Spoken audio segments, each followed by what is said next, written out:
ചാനലിലേക്ക് ഏവർക്കും സ്വാഗതം. നമ്മൾ CBSE 10th പോർഷൻസാണ് നമ്മൾ എടുത്തുകൊണ്ടിരിക്കുന്നത്, ഡിസ്കസ് ചെയ്യുന്നത്. ഇലക്ട്രിസിറ്റി എന്ന് പറഞ്ഞ ചാപ്റ്റർ, അതിലെ തന്നെ ഒരു പോർഷനാണ് ഇന്നത്തെ discussion. Electric potential and potential difference. അതിൻ്റെ 4 കാര്യങ്ങളാണ് നമ്മൾ ഡിസ്കസ് ചെയ്യുന്നത്. ഒന്ന് അതിൻ്റെ ഡെഫിനേഷനിൽ നിന്ന് ഫോർമുല ഡിറൈവ് ചെയ്ത് കൊണ്ടുവരുന്നത്. Third one SI unit. Fourth one measuring device. ഈ 4 കാര്യങ്ങളാണ് നമ്മൾ ഇന്നത്തെ സെഷനിൽ ഡിസ്കസ് ചെയ്യുന്നത്. ഇലക്ട്രിക് പൊട്ടൻഷ്യലിൻ്റെ ഡെഫിനേഷനാണ് ഫസ്റ്റ് നമ്മൾ നോക്കുന്നത്.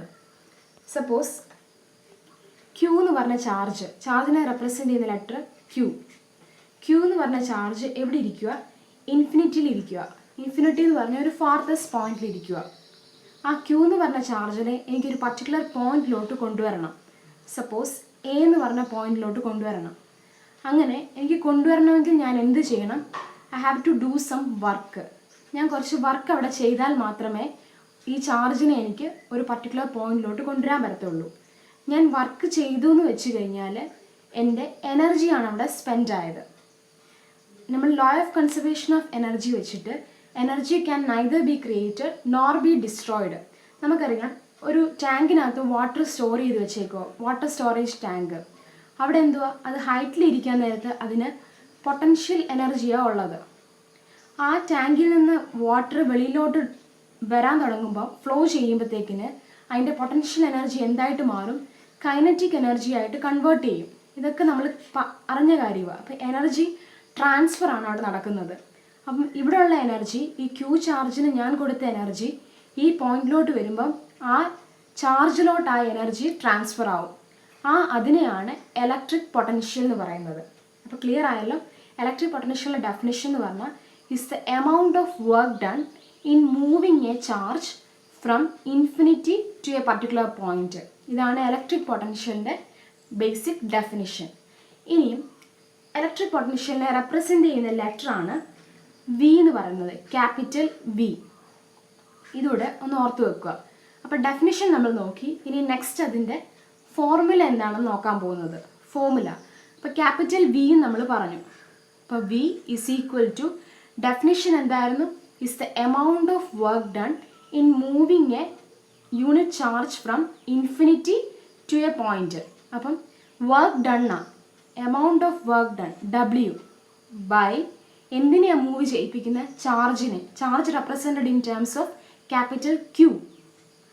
അപ്പോൾ V is equal to W by Q എന്നുള്ള ഇക്വേഷൻ നമുക്ക് എവിടെ നിന്ന് കിട്ടി? ഈ ഡെഫിനിഷനിൽ നിന്ന് ഫോർമുല നമ്മൾ ഡിറൈവ് ചെയ്ത് കൊണ്ടുവന്നു. ഇനി നെക്സ്റ്റ് ഇതിൻ്റെ SI യൂണിറ്റ് എന്താണെന്ന് നമുക്കറിയാം.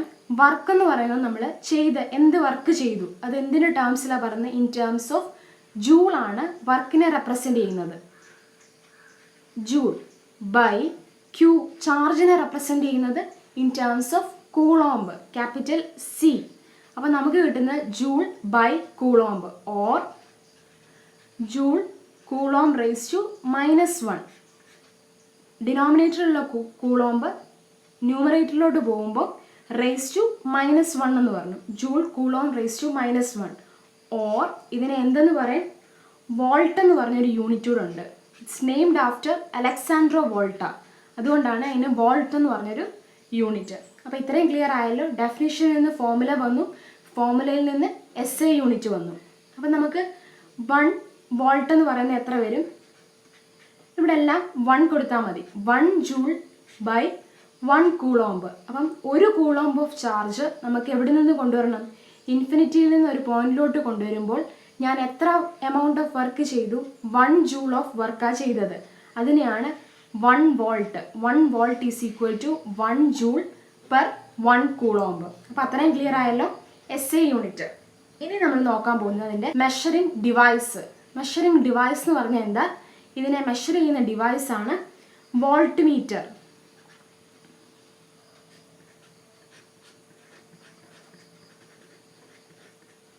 വോൾട്ട് മീറ്റർ എന്ന് പറഞ്ഞൊരു ഡിവൈസ് വെച്ചിട്ട് നമ്മൾ മെഷർ ചെയ്യുന്നത്. അതിനെ റെപ്രസെൻ്റ് ചെയ്യുന്നത് ക്യാപിറ്റൽ V എന്ന് പറഞ്ഞൊരു റെപ്രസെൻറ്റേഷനാണ് നമ്മൾ വോൾട്ട് മീറ്ററിന് കൊടുക്കുന്നത്. അപ്പം നമുക്ക് ഇപ്പോൾ സപ്പോസ് 2 പോയിൻറ്റ്സിൻ്റെ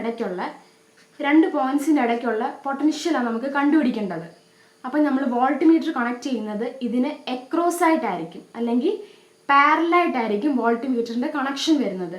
ഇതിനെപ്പറ്റിയുള്ള കൂടുതലായിട്ടുള്ള ഡിസ്കഷൻസ് എങ്ങനെ ആ വോൾട്ട്മീറ്ററിൻ്റെ കണക്ഷൻ എന്നൊക്കെ ഉള്ളത് നമ്മൾ പ്രോബ്ലം ചെയ്യുമ്പോൾ നമുക്ക് കൂടുതലായിട്ട് മനസ്സിലാവും. അപ്പോൾ ഇലക്ട്രിക് പൊട്ടൻഷ്യൽ എന്താണെന്ന് മനസ്സിലായല്ലോ. അതിൻ്റെ ഡെഫിനിഷൻ നമ്മൾ നോക്കി, ഫോർമുല നോക്കി, SI യൂണിറ്റ് നോക്കി, മെഷറിംഗ് ഡിവൈസ് നോക്കി. V = W/Q. ഈ ഇക്വേഷനുള്ള ഓർത്ത് വെക്കണം. നെക്സ്റ്റ് നമ്മൾ പൊട്ടൻഷ്യൽ ഡിഫറൻസ് എന്താണെന്ന്. പൊട്ടൻഷ്യൽ ഡിഫറൻസ് നമ്മൾ വിൻഡ് ബ്ലോ ചെയ്യാൻ നേരത്ത് നമ്മൾ പറയും എയർ പ്രഷറിന് ഡിഫറൻസ് ഉണ്ടാവുന്നതുകൊണ്ട് ഹൈ പ്രഷറിൽ നിന്ന് ലോ പ്രഷറിലോട്ട് എയറിൻ്റെ മൂവ്മെൻറ്റ് നടക്കുന്നത്. അതുപോലെ തന്നെ ഹീറ്റ് ചേഞ്ച് ഉണ്ടാവും. ഹീറ്റ് ചേഞ്ച് ആവുന്ന എപ്പോഴാണ്? ടെമ്പറേച്ചർ ഡിഫറൻസ് അവിടെ വരുമ്പോൾ. അങ്ങനെ നമ്മൾ എന്തിൻ്റെങ്കിലും ഡിഫറൻസ് ആണ് അവിടെ പറയുന്നത്. ഇപ്പം ഇലക്ട്രിക് പൊട്ടൻഷ്യൽ എന്ന് പറഞ്ഞാൽ നമ്മൾ പറഞ്ഞു ഇൻഫിനിറ്റി ഇരിക്കുന്ന ഒരു Q ചാർജിനെ നമുക്ക് A എന്ന് പറഞ്ഞ പോയിന്റിലോട്ട് എടുത്ത വർക്ക് കൊണ്ടുവരാനെടുത്ത വർക്ക്. അപ്പോൾ A എന്ന് പറഞ്ഞ പോയിന്റിലോട്ട് ഞാൻ സം എമൗണ്ട് ഓഫ് വർക്ക് ചെയ്തിട്ടാണ് ഈ ചാർജിനെ ഇവിടെ കൊണ്ടുവന്ന് സ്റ്റോർ ചെയ്തത്. അതുപോലെ തന്നെ ഈ ചാർജിനെ എനിക്ക് B എന്ന് പറഞ്ഞൊരു പോയിന്റിലോട്ട് കൊണ്ടുവരാൻ ഞാൻ ഡിഫറെൻറ്റ് വർക്കാണ് ചെയ്യേണ്ടത്. ഇപ്പോൾ സപ്പോസ് ഇവിടുത്തെ വർക്ക് WA എന്ന് കൊടുത്തു, ഇവിടുത്തെ വർക്ക് WB വെച്ച് റെപ്രസെൻ്റ് ചെയ്തു. അപ്പോൾ ഞാനിവിടെ 10 ജൂളാണ് ഇവിടെ കൊടുത്തതെങ്കിൽ ഇവിടെ എനിക്ക് 5 ജൂൾ വർക്ക് മതി ചെയ്യാൻ. അപ്പോൾ ഇവിടുത്തെ ഇലക്ട്രിക് പൊട്ടൻഷ്യലും ഡിഫറെൻ്റ് ആയിരിക്കും ഈ പോയിൻറ്റ്സ് തമ്മിലുള്ളത്. സപ്പോസ് നമ്മൾ പറഞ്ഞു V വെച്ചിട്ടാണ് ഇലക്ട്രിക് പൊട്ടൻഷ്യലിനെ റെപ്രസെൻ്റ് ചെയ്യുന്നത്. അപ്പോൾ ഈ പോയിന്റിലെ പൊട്ടൻഷ്യലിനെ VA എന്ന് വെച്ച് റെപ്രസെൻ്റ് ചെയ്യുക, ഈ പോയിന്റിലെ പൊട്ടൻഷ്യലിനെ VB എന്ന് വെച്ച് റെപ്രസെൻ്റ് ചെയ്യുക. അപ്പം ഇലക്ട്രിക് പൊട്ടൻഷ്യൽ ഡിഫറൻസ് എന്ന് പറഞ്ഞു കഴിഞ്ഞാൽ it's the amount of work done in moving A charge from one point two another. ഈ പോയിന്റുകൾ തമ്മിലുള്ള ഇലക്ട്രിക് പൊട്ടൻഷ്യലിൻ്റെ ഡിഫറൻസ് ആണ് ഇത് ഇലക്ട്രിക് പൊട്ടൻഷ്യൽ ഡിഫറൻസ് എന്ന് പറയുന്നത്. സപ്പോസ് VA മൈനസ് VB എന്നുള്ളതായിരിക്കും ഇലക്ട്രിക് പൊട്ടൻഷ്യൽ ഡിഫറൻസ് നമുക്ക് കിട്ടുന്നത്. VA minus VB. അപ്പോൾ ഇലക്ട്രിക് പൊട്ടൻഷ്യൽ ഡിഫറൻസിൻ്റെ ഒരു ബേസിക് ഡെഫിനിഷൻ എന്താണെന്ന് മനസ്സിലായല്ലോ. ഇനി ഇതിൻ്റെ നമ്മൾ ഇപ്പോൾ സപ്പോസ് ഇവിടെ ഒരു ബൾബ് നമുക്ക് ഗ്ലോ ചെയ്യിക്കണം. എൻ്റെ കയ്യിൽ എന്തുണ്ട്? ഒരു കണ്ടക്റ്റിംഗ് അല്ലെങ്കിൽ ഒരു മെറ്റാലിക് വയർ ഉണ്ട്. അപ്പം ഞാൻ ഇവിടെ എന്തിലോട്ട് കണക്ട് ചെയ്യും? എനിക്കിവിടെ ഒരു പൊട്ടൻഷ്യൽ കൊടുക്കാൻ ഞാൻ എന്ത് യൂസ് ചെയ്യും? ഒരു ബാറ്ററി സെല്ല് യൂസ് ചെയ്യും. ബാറ്ററിയുടെ പോസിറ്റീവ് നെഗറ്റീവ് ടെർമിനൽസ് ആണ് ഇവിടെ ഈ ബൾബിന് വേണ്ട പൊട്ടൻഷ്യൽ ഡിഫറൻസ് കൊടുക്കുന്നത്. അപ്പോൾ ബാറ്ററിക്കകത്ത് എന്തുണ്ട്? കെമിക്കൽ എനർജി ഉണ്ട്. ഈ കെമിക്കൽ എനർജിയാണ് ഇവിടെ പൊട്ടൻഷ്യൽ ഡിഫറൻസ് പ്രൊവൈഡ് ചെയ്യുന്നത്. അപ്പം ഇവിടെ ചാർജസ് എന്ത് ചെയ്യും? മൂവ് ചെയ്യും. ചാർജസ് മൂവ് ചെയ്യുമ്പോൾ എന്തുണ്ടാവും? അവിടെ കറണ്ട് ജനറേറ്റഡ് ആവും. കറണ്ട് ഉണ്ടാകുമ്പോഴാണ് അവിടെ ബൾബ് ഗ്ലോ ചെയ്യുന്നത്. അപ്പം ഇതാണ് electric potential difference between 2 points തമ്മിലുള്ള പൊട്ടൻഷ്യലാണ് നമ്മളിവിടെ കണ്ടുപിടിച്ചത്. ഓക്കെ, ഇത്രയും ക്ലാസ് ക്ലിയർ ആയല്ലോ. Okay, thank you.